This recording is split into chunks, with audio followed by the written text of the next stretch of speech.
नमस्कार, आप देख रहे हैं IBC 24। मैं हूं आप सभी के साथ रचना नितेश। बुलेटिन में बहुत बहुत स्वागत है आपका। रुक करेंगे भिलाई का, जहां से बड़ी खबर सामने आ रही है। भिलाई के एक केमिकल फैक्ट्री में आग लगने की खबर है। बता दें कि भीषण आग लगी है। यहां साबुन बनाने की एक केमिकल फैक्ट्री है, जहां आग लगने की सूचना सामने आ रही है।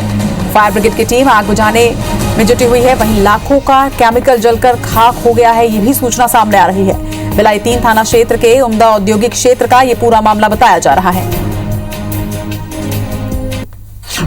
जरा जानकारी के साथ हमारे सहयोगी मनेंद्र हमारे साथ जुड़ रहे हैं। मनेंद्र, इस वक्त क्या स्थिति? जी, निश्चित तौर पर ये भिलाई के उम्दा क्षेत्र की घटना है, जहाँ भिलाई क्षेत्र में शिव शंकर शॉप में आग के फैक्ट्री में आग लगी है। और यहाँ पर लाखों के जो पाम ऑयल्स हैं और जो केमिकल्स हैं, साथ ही जो वैक्स रखे हुए हैं, वो जलकर खाक हो गए। भारी मात्रा में स्टॉक रखा हुआ था। बहुत बड़ी फैक्ट्री है और यहाँ पे आग की जो स्थिति देखी जा रही है कि लगातार 3 से 4 गाड़ियां आग पर काबू पाने में लगी हुई, दमकल कर्मी लगे हुए हैं, लेकिन आग पर अब तक काबू नहीं पाया गया। लगातार इसकी कोशिशें की जा रही है। केमिकल से जो आग का फ्लो है वो बढ़ता जा रहा है। लगभग 1 से 2 घंटे इसको लगेगी आग पर काबू पाने में। दमकल कर्मी जिस तरह से 3 से 4 गाड़ियों के माध्यम से अलग अलग दमकल कर्मी प्रयास कर रहे हैं। बता दें कि आपको लगातार इस तरह की घटना इसमें सामने आई है। आग लगने का कारण अभी पता नहीं चल पाया है, लेकिन जो नुकसान है वो भारी मात्रा में हुआ है।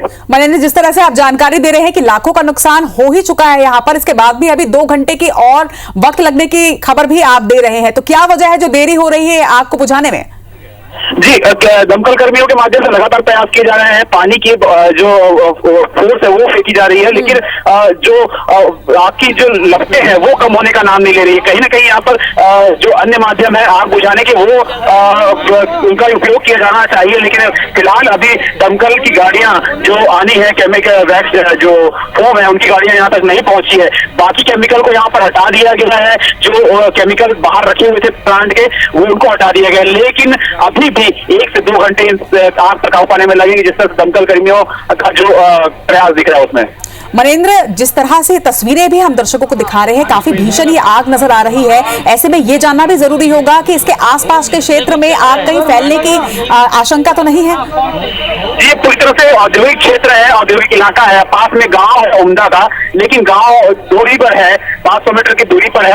फिलहाल आग फैलने की संभावना नहीं है, क्योंकि आसपास का एरिया खाली है। आसपास में प्लांट है, लेकिन प्लांट को एहतियातन के तौर पर बंद करा दिया गया है। वहां की बिजली सप्लाई बंद करा दी गई है। आसपास के इलाके को खाली करा दिया गया पूरी तरह से, जिसके बाद ये आग जो फैलने की संभावना है उसको रोकी जा रही है। मनेंद्र, कितनी दमकल की गाड़ियां इस वक्त आग को काबू पाने में लगी हुई है यहाँ पर? लगभग 3 से 4 दमकल की गाड़ियां यहाँ पर मौजूद है। फोम की गाड़ियां भी मंगा ली गई है। देखिए, फोम की गाड़ी आ ही रही है। ये आवाज आपको आ रही है कि फोम की गाड़ी आ गई है। फोम से इसको बुझाने का प्रयास किया जाएगा। चौथी गाड़ी अब तक पहुंची है। 3 गाड़ियां अब तक पानी आग बुझाने का प्रयास करके जा चुकी है। लगातार गाड़ियां यहाँ मंगाई जा रही है, दुर्ग से, भिलाई से और रायपुर में भी इसके लिए फोन किया गया है, क्योंकि केमिकल जो वैक्स है वो आग की लपटों को आती है। और ये वैक्स यहाँ पर बहुत भारी मात्रा में वैक्स और पाम ऑयल रखे हुए थे। मनेंद्र, अंदर किसी के फंसे होने की कोई खबर तो नहीं है ना? जी नहीं, बिल्कुल कोई खबर नहीं है इसके फंसे होने की, क्योंकि ये पूरा एक फैक्ट्री है, प्लांट है बड़ा सा, जिसमें आग लगते ही सभी कर्मचारियों को बाहर भगा दिया गया। नाइट शिफ्ट में जितने कर्मचारी थे सबको बाहर कर दिया गया था, जिसके बाद आग दमकल कर्मियों को सूचना दी गई थी। जी, चलिए, स्थिति पर नजर बनाकर रखिएगा मनेंद्र। तमाम जानकारी के लिए आपका बहुत बहुत शुक्रिया।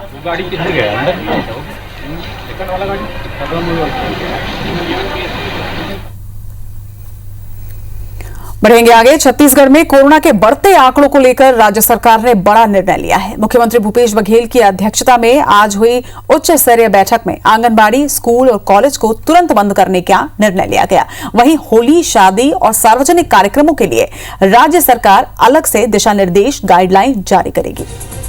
ये गाइडलाइन मुख्य सचिव की सभी कलेक्टरों से चर्चा होने के बाद जारी होगी। बता दें कि बैठक के बाद मंत्री रविंद्र चौबे ने कहा कि स्वास्थ्य विभाग ने एक प्रेजेंटेशन दिया, जिसमें कोरोना के आंकड़ों में बढ़ोतरी तो हुई है। उन्होंने बताया कि छत्तीसगढ़ में लॉकडाउन या फिर नाइट कर्फ्यू जैसी स्थिति फिलहाल नहीं है।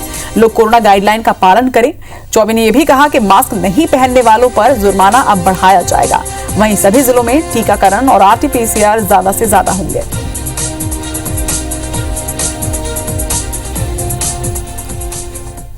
अब हम लोग भी कोरोना के संक्रमण में 6वें पायदान में पहुंच चुके हैं।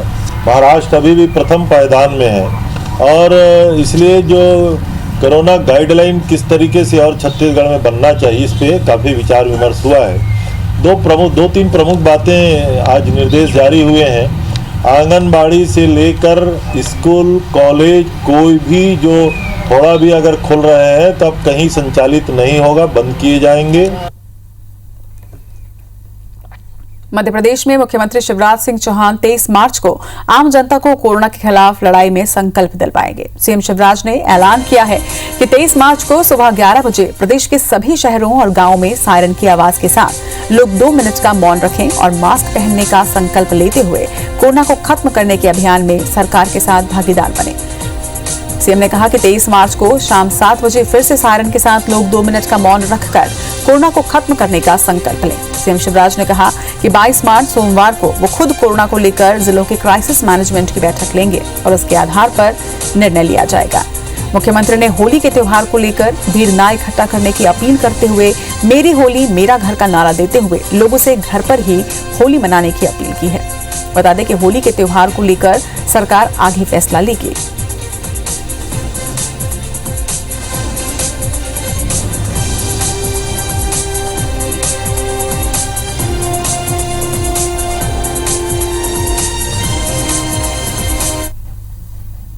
तेईस मार्च के दिन सवेरे 11 बजे पूरे मध्य प्रदेश में सभी शहरों में प्रदेश भर में सायरन बजेगा और जो जहां रहेगा 2 मिनट वहीं खड़े रह के वो मास्क लगाने का संकल्प लेगा, सोशल डिस्टेंसिंग बनाने का संकल्प लेगा। मध्य प्रदेश में इस साल भी नए शैक्षणिक सत्र की शुरुआत 1 अप्रैल से नहीं हो पाएगी। नवीन शैक्षणिक सत्र 1 जुलाई के बाद से ही शुरू हो पाएगी। बता दें कि स्कूल शिक्षा विभाग ने अभी इस संबंध में कोई दिशा निर्देश जारी नहीं किए हैं। मुख्यमंत्री शिवराज सिंह चौहान ने इस बारे में संकेत जरूर दिए हैं कि कोरोना की समीक्षा बैठक के बाद 31 मार्च तक प्रदेश में सभी स्कूल कॉलेज बंद रखने का निर्णय लिया है। वहीं स्कूलों में नवीन शैक्षणिक सत्र की शुरुआत 1 अप्रैल से करने की तैयारी की जा रही थी। अब 31 मार्च तक स्कूल बंद रहेंगे तो 1 अप्रैल से नवीन शैक्षणिक सत्र की शुरुआत नहीं हो सकेगी। मुख्यमंत्री शिवराज सिंह चौहान ने 1 अप्रैल से स्कूल खोलने के सवाल पर कहा कि वर्तमान परिस्थिति में स्कूल खोलना संभव नहीं। सर 1 अप्रैल से स्कूल खुलना था, क्या उस पर विचार सरकार कर रही है? ऐसी परिस्थिति में स्कूल नहीं खोले जा सकते। और अब मध्य प्रदेश के कोरोना के आंकड़ों से आपको अपडेट कर दें। बता दें कि मध्य प्रदेश में कोरोना के 1322 नए केसों की पुष्टि की गई है। वहीं भोपाल में 382, इंदौर में 326 नए केस सामने आए हैं। ग्वालियर, रतलाम और बुरहानपुर की बात करें तो यहां एक मरीज सामने आए हैं। वहीं प्रदेश में आज 3 कोरोना मरीजों की मौत भी हुई है। मध्य प्रदेश में एक्टिव मरीजों की संख्या 8000 तक पहुंच चुकी है। तो मध्य प्रदेश के कोरोना के आंकड़े भोपाल में 382, वहीं आपको बता दें कि ग्वालियर, रतलाम और बुरहानपुर में एक मरीज की कोरोना संक्रमण की वजह से मृत्यु आज हुई है। मध्य प्रदेश में 3 कोरोना मरीजों ने आज अपनी जान गंवाई है इस संक्रमण की वजह से। और IBC 24 लगातार आपको पल पल के आंकड़ों से अपडेट कर रहा है। इसके साथ ही आपसे अपील भी करता है कि आप सावधानी बरतें, सतर्क रहें।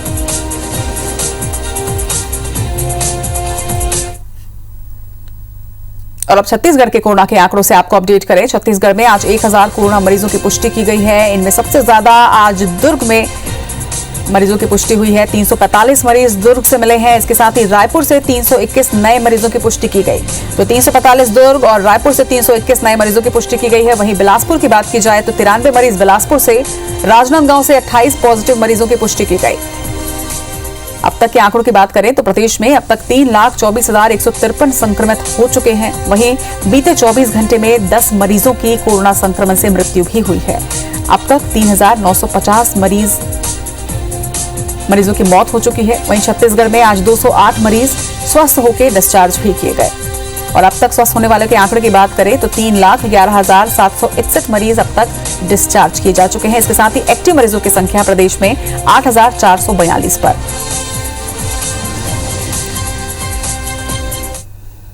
छत्तीसगढ़ सरकार ने आज राजीव गांधी किसान न्याय योजना की चौथी और अंतिम किश्त किसानों को दी है। इस मौके पर मुख्यमंत्री भूपेश बघेल और सभी मंत्री मौजूद रहे। कांग्रेस के पूर्व अध्यक्ष राहुल गांधी भी वर्चुअली इसमें जुड़े। मुख्यमंत्री भूपेश बघेल ने कहा कि हमने किसानों से किया हुआ वादा पूरा किया। पहले 3 किश्त में 18,43,000 से ज्यादा किसानों को 4500 करोड़ रुपए की राशि दी।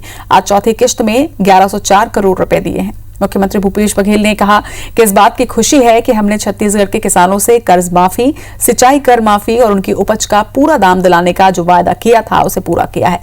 उन्होंने ये भी कहा कि प्रति एकड़ 10,000 रुपए की आदान सहायता देने के लिए वर्ष 2021-22 के बजट में 5,703 करोड़ रुपए का प्रावधान रखा है।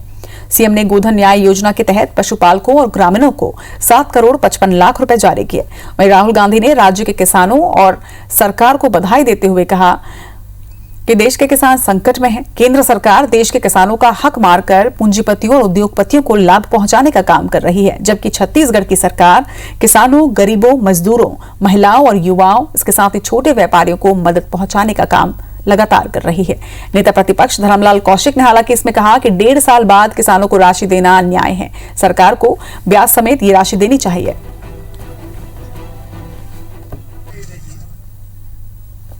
हमने एक वर्ष में राजीव गांधी किसान न्याय योजना के माध्यम से छत्तीसगढ़ राज्य के लगभग 19 लाख किसानों को 5,628 करोड़ रुपए की राशि कृषि आदान सहायता के रूप में प्रदान की। मुझे यह संतोष है कि हमने छत्तीसगढ़ राज्य के किसानों के साथ जो वादा किया था वो पूरा किया। आज ही हम गोधन न्याय योजना के तहत पशुपालकों को गोबर खरीदे के 15वीं और 16वीं किस्त भी 7 करोड़ 55 लाख रुपए की राशि का भुगतान कर रहे हैं। जो हमने वायदा किया था किसानों को 5,600 करोड़ रुपए देने का, वो वायदा आज हमने पूरा कर दिया है। तो मुझे आज बहुत खुशी होगी कि छत्तीसगढ़ की सरकार और कांग्रेस की बाकी सरकारें दूसरे रास्ते पर चल किसानों की मदद कर रही हैं, छोटे व्यापारियों की, स्मॉल और मीडियम बिजनेस की मदद कर रहे हैं, गरीबों की, मजदूरों की, युवाओं की, हमारी माताएं बहनों की मदद कर रहे हैं। सौभाग्य से पूरे हिंदुस्तान में इस प्रकार की जो 2 योजना संचालित की जा रही है, इसकी राहुल जी ने प्रशंसा भी की और उम्मीद की किसानों के लिए इस प्रकार की योजनाएं देश में भी लागू किया जाना चाहिए, जबकि आज देश के किसान आंदोलनरत हैं। इन दोनों योजनाओं का एक बहुत अच्छा कार्यक्रम था, जिसमें माननीय मुख्यमंत्री जी ने कहा कि हमने जो कमिट किया है छत्तीसगढ़ के किसानों को, वो हमारा पूरा कमिटमेंट पूरा हो रहा है। वास्तविक में किसानों के साथ में ये अन्याय है कि दिसंबर जनवरी में पिछले साल धान की खरीदी हुई थी और लगभग 15-16 महीने बाद में चौथी किस्त दी गई है। यदि एक मुश्त राशि मिलती तो किसानों को इसका लाभ मिलता और इस राशि का सदुपयोग करते। हम मांग करते हैं कि सरकार को इसको ब्याज के साथ में किसानों को राशि दी जानी चाहिए। और अब एक बड़ी खबर आपको बता दें, छत्तीसगढ़ सरकार की एक और बड़ी उपलब्धि, गोधन न्याय योजना को स्कॉच गोल्ड अवार्ड मिला है। गोधन न्याय योजना से ग्रामीण अर्थव्यवस्था सुधर रही है। अवार्ड के जरिए योजना को मान्यता मिल रही है। बता दें कि सीएम ने कृषि विभाग के अधिकारियों और कर्मचारियों को इसके लिए बधाई भी दी है। तो ये बड़ी खबर और एक बड़ी उपलब्धि प्रदेश के लिए, छत्तीसगढ़ सरकार की एक बड़ी उपलब्धि, गोधन न्याय योजना को स्कॉच गोल्ड अवार्ड से नवाजा गया है। बता दें कि स्कॉच गोल्ड अवार्ड गोधन न्याय योजना को प्राप्त हुआ है और इसके साथ ही आपको ये भी बता दें कि ग्रामीण अर्थव्यवस्था में सुधार की बात भी कही। अवार्ड के जरिए योजना को मान्यता मिल रही है, ये कहना है प्रदेश के सीएम भूपेश बघेल का।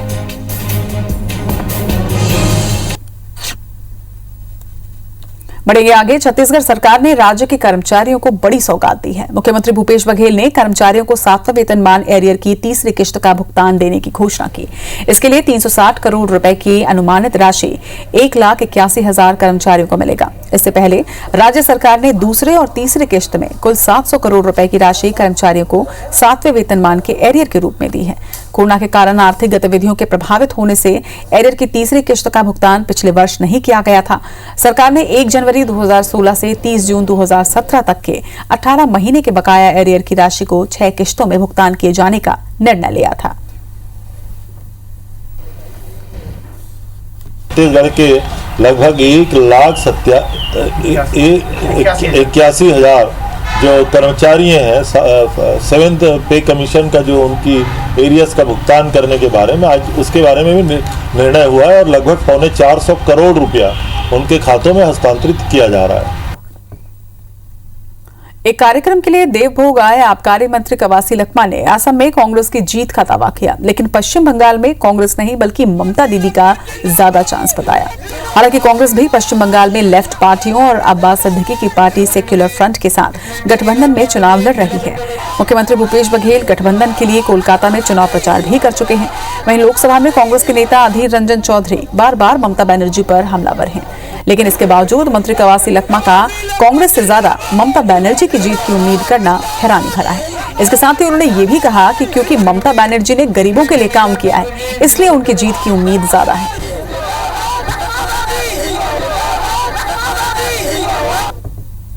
आसाम चुनाव तो अच्छा उम्मीद है कि कांग्रेस पार्टी के पक्ष में होगा, लेकिन बंगाल में ममता बनर्जी के ज्यादा चांस है कि वो गरीब लोगों को आम आदमी का काम किए हैं।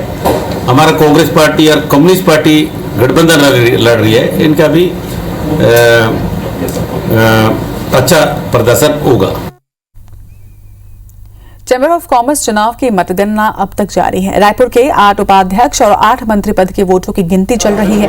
बता दें कि दोनों अध्यक्ष पद के दावेदार अपनी अपनी जीत के दावे कर रहे हैं। उपाध्यक्ष और मंत्री पद की गिनती के बाद अध्यक्ष पद के लिए गिनती शुरू होगी।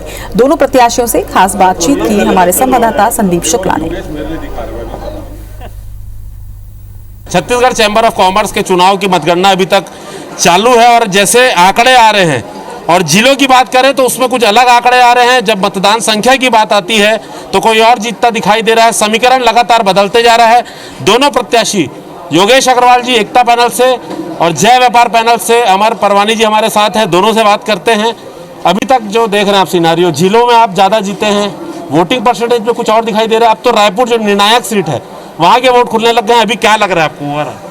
देखिए, अभी काउंटिंग होना बची है। लगभग 36,000 वोटों की गिनती बची हुई है। 12,500 कोषाध्यक्ष की, 12,500 महामंत्री के, 12,500 अध्यक्ष पद की। और जो धमतरी, कांकेर, जो बेमेतरा, जो कवर्धा, अंबिकापुर, ये सब की काउंटिंग अभी बची हुई है। इसलिए अभी बहुत जल्दी होगा अनुमान लगाना। हमें धैर्य रखना चाहिए और इंतज़ार करना चाहिए। और जो बाहर की जो वोटिंग है, बाहर की वोटिंग में एकता पैनल ने लीड किया है, इससे इनकार नहीं कर सकते। और रायपुर में जो हमारे उपाध्यक्ष और मंत्री हैं उसमें हम लोग हार रहे हैं, इससे भी हम इनकार नहीं। ओवरऑल क्योंकि ये तो नंबर ऑफ वोट्स की बात है, पैनल और प्रत्याशी दोनों को आप कैसे देखते हैं जीत को? देखिए, जब तक ये बाकी पेटियां नहीं खुलेगी ना, कुछ भी कहना मुश्किल है। आपने सुना योगेश अग्रवाल जी की बात और लगातार आपसे बात कर रहे हैं, आपका क्या कहना है? देखिए, बाहर का जो 13 जिले का पोलिंग का जो रिजल्ट आ चुका है उपाध्यक्ष और मंत्री का, उसमें कुछ जिले योगेश भाई की टीम जीती है, कुछ जिले हमारी टीम ने जीता है और कुछ जिलों में इनका एक प्रत्याशी, हमारा एक प्रत्याशी इस तरीके से जीते हैं। लेकिन जब ग्रैंड टोटल वोट का मारते हैं हम, तो 55% वोट हमारे फेवर में है, 45% वोट योगेश भाई के टीम के पास है। तो बाहर हमारा जो 10% का लीड है, प्लस जैसे योगेश भाई बोल रहे हैं कि 5 जिले का अभी भी जो खुलना बाकी है पेटी, वो हमने ऑलरेडी उसको माइनस कर लिया है कि हम ये मान रहे हैं कि हम अपना कैलकुलेशन लगाने के लिए वो योगेश भाई के फेवर में जाएगा। हम पहले उनके खाते में डाल चुके हैं। हमारे खाते में मिनिमम वोट जो हमको पड़ना चाहिए वो काउंट करके चल रहे हैं। हम बेनिफिट ऑफ डाउट योगेश भाई के पास दे दिया। हमको पता है वहाँ पे भी हम अच्छा करेंगे। देखा, दोनों प्रत्याशियों के अपने अपने दावे हैं, भाईचारे के साथ खड़े हैं। हम आशा करते हैं चुनाव का परिणाम जो भी हो, व्यापारियों में भाईचारा बने और जो भी अध्यक्ष जीत के आए वो व्यापारियों की हित की बात करे। कैमरामैन नजीर खान के साथ संदीप शुक्ला, IBC 24 रायपुर। पाटन के बहुचर्चित खुड़मुड़ा हत्याकांड के खुलासे के बाद अब बठेना में एक ही परिवार के 5 सदस्यों की मौत के मामले में भी भाजपा राज्य सरकार पर लगातार हमला बोल रही है। भाजपा अनुसूचित जाति प्रकोष्ठ ने सतनामी समाज के 5 सदस्यों की मौत के मामले में जांच कर हत्याकांड का खुलासा करने की मांग रखी है। भाजपा अनुसूचित जाति प्रकोष्ठ ने 1 दिवसीय धरना देकर जल्द कार्रवाई की मांग की। कार्रवाई नहीं होने पर उग्र आंदोलन की चेतावनी भी दी है। जनता पार्टी आपके हर आतंक का, हर जुल्म का जवाब देने के लिए Bharatiya Janata party. Crime rate के हिसाब से हमारा छत्तीसगढ़ पूरे हिंदुस्तान में 4थे नंबर पे आ गया है। यहाँ पर बलात्कार की वजह से और यहाँ पर अपराध की वजह से, और कहीं ना कहीं हर अपराध के बीच में अभी इनके कार्यकाल में बढ़ गई है। ये कुल मिलाकर हमारे समाज के लोगों को प्रताड़ित कर रही है और हमारे समाज का विरोध करते हैं। हम सब मिलकर इसका विरोध करेंगे। घर का एक एक बच्चा समाज का, अनुसूचित जाति मोर्चा का सड़कों पर उतरेगा और आने वाला समय इसका फुलजोर विरोध होगा। ग्वालियर में ईओडब्ल्यू के रिटायर्ड एसपी से उनके ही 2 पार्टनर ने रेत खदान में साझेदारी के नाम पर 33 लाख रुपए की ठगी की और पैसे वापस मांगने पर हत्या की धमकी दी है। पुलिस ने ठगी करने वाले दोनों आरोपी के खिलाफ मामला दर्ज कर लिया है। दरअसल रेत खदान की साझेदारी के नाम पर ईओडब्ल्यू के रिटायर्ड एसपी ने 33 लाख रुपए दे दिए, जिसके बदले उन्हें हर महीने 2 लाख रुपए मिलेंगे। लेकिन 3 साल के बाद भी न ही उन्हें 2 लाख रुपए मिले और न ही 33 लाख रुपए पैसे वापस मांगने पर जान से मारने की धमकी भी दी।